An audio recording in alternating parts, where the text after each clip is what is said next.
All right, welcome back to another sci-fi episode where psychology and finances collide. You know, I like to read and I like to just provide commentary on a lot of different things that I read. What can I say? I have the gift of gab.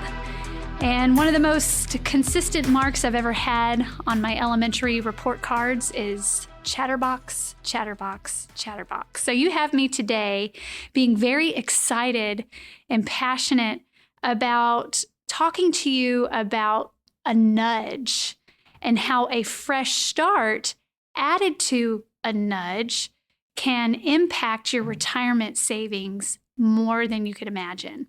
So I read this article called Organizational Behavior in Human Decision Processes. And so Beshears, Dye, Milkman, and Benartzi, their title is called Using Fresh Starts to Nudge Increased Retirement Savings. I'm always enthralled with what psychology can teach us on reaching or attaining our goals. Having been a clinical therapist for several years, I found the struggle is real when it comes to people even vocalizing out loud what that goal is. Because most times we just have a picture up in our brain of what that goal is. But it is a painstaking process to actually verbalize it, and then another painstaking process to actually get it down on paper. So I'm continuing the goal discussion because by the time you hear this next podcast, it'll still be in the month of February. And most of us, I hate to say most, but that's human behavior. Most of us have probably already neglected our New Year's resolutions that we started implementing either December 31st, January 1st, or what have you. Before you put those New Year's resolutions to rest for 2023, let me help you invigorate this resolution or this goal that you might have for your finances or any other place in your life before you absolutely just give up on it. First, let me define what a nudge is. In behavioral economics, what they found is that if an employer, for example, like Department of Defense, a nudge that they provide us as civilian employees is they automatically sign us up for thrift savings plan. So for most of us, that's about at 3%. So it's an automatic contribution where we don't have to make any decisions whatsoever. So that nudge allows us to have some savings towards retirement without depending on what we wanted to do. So it's actually a very good thing. So there's no action that needs to be taken because, as we all know, taking just even one bit of action towards a financial goal can take a lot of energy. So they take all of that out of the picture and then just do it for us. However, it's up to us to increase our contributions over the years. If you've been employed by the DoD for more than a few years and you still have not increased your TSP contributions, let me challenge you today as you listen to this study. So there's what a nudge is for you, to nudge you towards a positive behavior or to nudge you towards a specific goal that you have in mind for yourself. So second, the fresh start impact. When you apply a fresh start to a nudge, as these researchers have done, a fresh start is something that they define as, instead of putting a date on something, by February 14th, I'm going to increase my TSP contributions by 10%. Instead of just giving it a date, you would actually consider it a fresh start by saying, by Valentine's Day, before the date with my husband or my wife to be able to share good relationship news, I'm going to increase my TSP by 10%. So you've added different terminology. You've given it a whole new association. It is no longer just a number. It's no longer just a date. And so fresh start, if you had in your mind, this is a fresh start for our relationship. It's Valentine's Day, and other things could be your birthday or the first day of spring, things like that. So I'm going to talk a little bit more about how those go together, but this is good news for procrastinators. I normally don't like to encourage procrastinators. However, for you procrastinators out there, listen up. There is hope for you if you are tying things to the fresh start mindset. And as I get into this podcast, you'll really understand that in just a moment. Good news for procrastinators, especially if you've neglected what you've already been wanting to do. Now you just get to be a strategic procrastinator with a more positive outcome. So here's what happened. Here's what these researchers did. They noted that we frequently make decisions that are not within our best interests. We'll make decisions in the short term that are not aligned with our long-term goals. So that misalignment, that miscommunication keeps us from following through with things. That's why we tend to engage in self-injurious behaviors such as smoking too much, drinking too much, eating too much, or consuming too much, spending too much, whatever it might be in our lives that we know just is not healthy for us. And one of those things that they talk about here in this article is saving insufficiently for retirement. Whether it's savings, overeating, drinking, those types of things, the consequences of these myopic decisions are severe, and that is quoted out of their article there. So to help get over this epidemic that we have with consistently making poor decisions, we have people in our lives like myself, a licensed professional counselor, accredited financial counselor. We also have employers, other medical providers, policymakers that are offering us opportunities that can help us make better strategic decisions to improve where we are.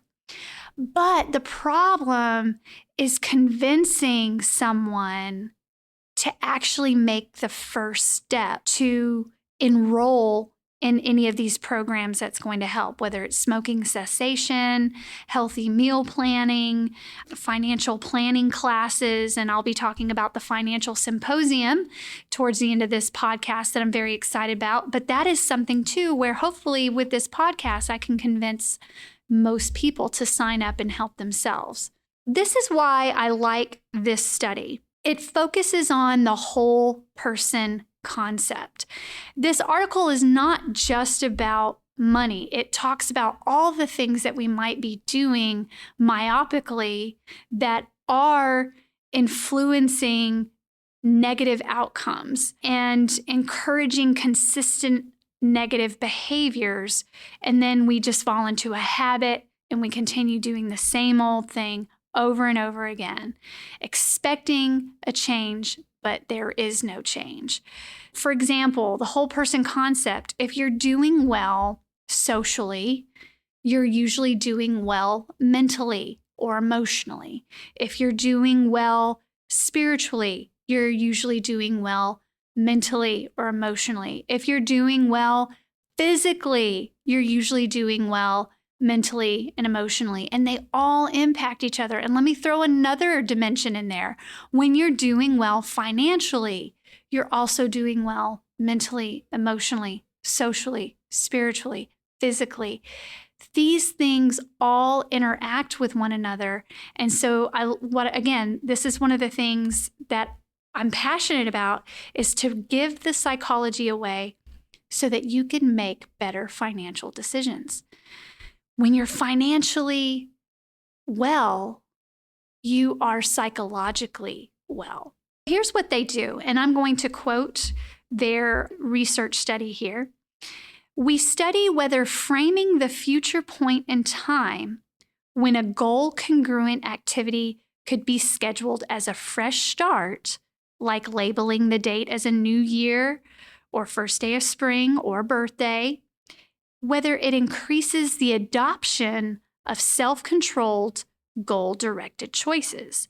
So that's clinical jargon for we're providing this study to see if we relabel something and reframe something with imagery of a fresh start or a new beginning, will it increase more goal-savvy choices?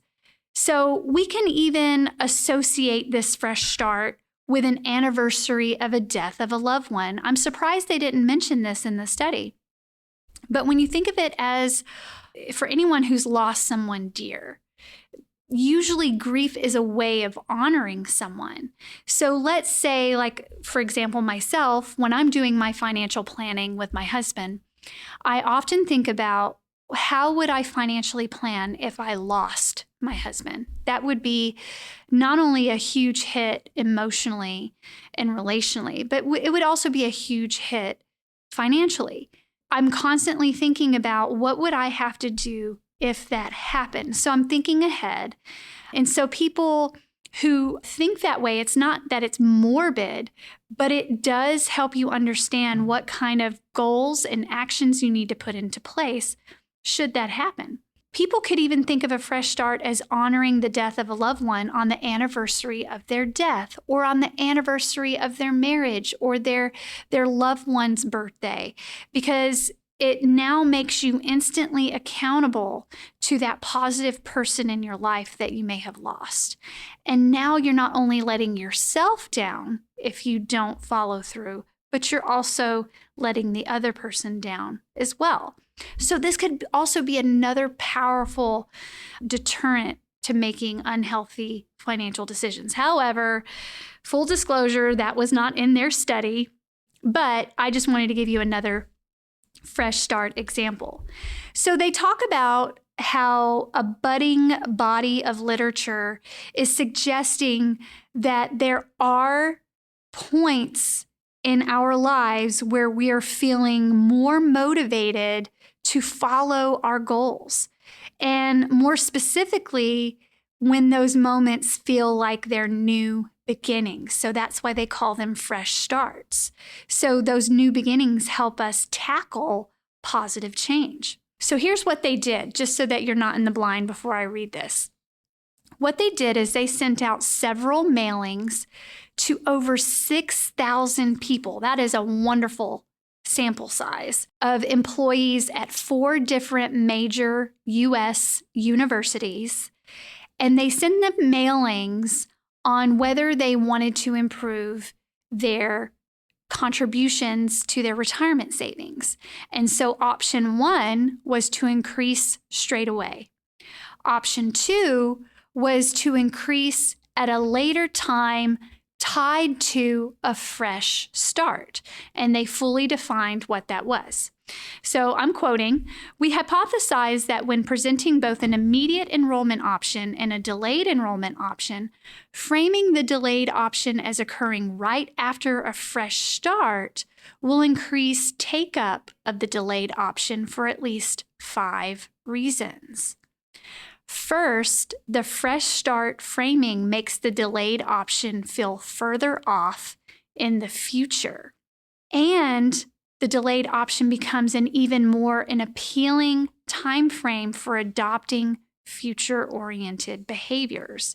So let me stop there for a second. This really appeals to procrastinators because some of the reasons there are procrastinators is because they become overly anxious with an immediate decision that they need to make. So they usually delay the decision because they want more information. So being a procrastinator in and of itself is not unhealthy. It could be actually healthy to do a little more research.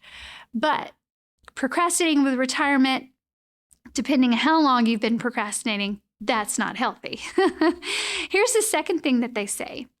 Temporal, which by the way, temporal means time or time reference, time oriented.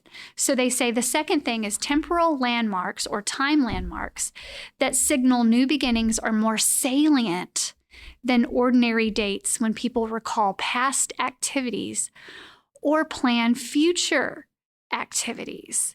So again, this is more clinical jargon from these researchers that are saying that when they are delaying an option, it increases the likelihood that they are going to fall back on thinking of that new beginning. So, which would make it more pressing in their brain or in their mind to go ahead and select that option because it is tied to something salient and good. Here's the third thing.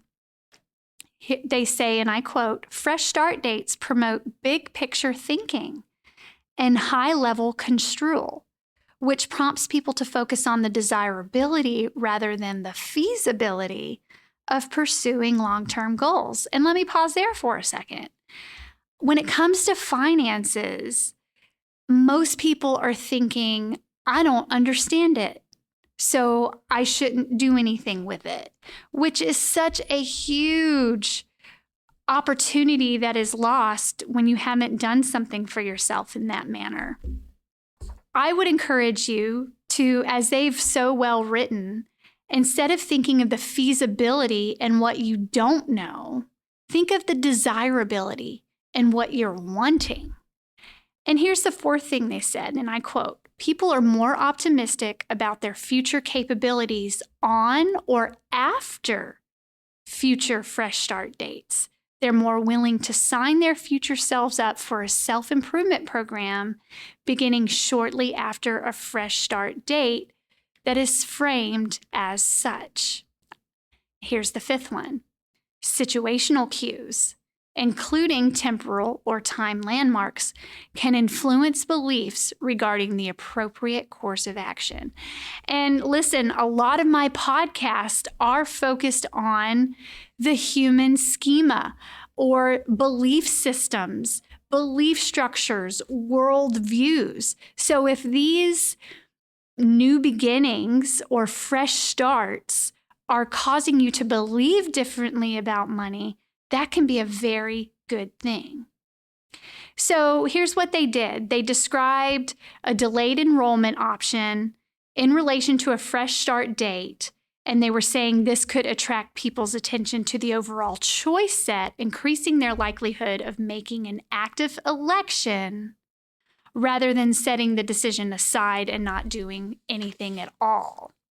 I love how they randomly assigned 6,082 people different versions of their mailings, got this information out, and I'm about to give you the results here.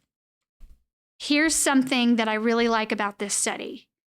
They followed it up with a lab experiment.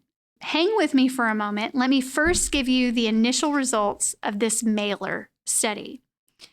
When people were tying this decision with this mailer to a fresh start, they found that compared to the mailings that describe the future savings opportunity without reference to a temporal landmark like 2 months, the mailings that describe the future savings opportunity as occurring shortly after a fresh start date, so after your next birthday, anything tied to that positive association of a new beginning, increase the take-up of the future savings opportunity.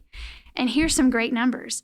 It increased cumulative savings contributions over the 8 months following the mailing by roughly 25% more than other mailings.